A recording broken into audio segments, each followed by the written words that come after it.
100 ગ્રામ જેટલા મેથી દાણા, 80 ગ્રામ જેટલી કલોંજી, 40 ગ્રામ જેટલું જીરું પાવડર અને 20 ગ્રામ જેટલો સૂંઠનો પાવડર. આ બધી જ વસ્તુને એક સાથે લઈને એક તવા ઉપર શેકી નાખો.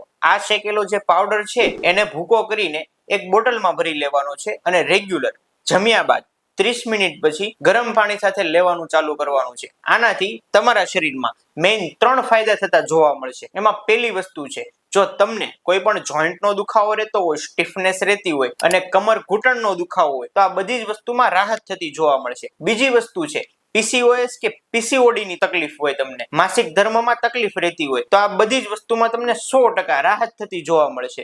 ત્રીજી વસ્તુ છે, તમને ડાયજેશનનો પ્રોબ્લેમ રહેતો હોય, ગેસ બ્લોટિંગની પ્રોબ્લેમ રહેતી હોય, એસિડ રિફ્લેક્સ થતું હોય, છાતીમાં બળતરા થતી હોય તો આ બધી જ વસ્તુમાં 100% તમને આજથી રાહત મળવાની ચાલુ થશે.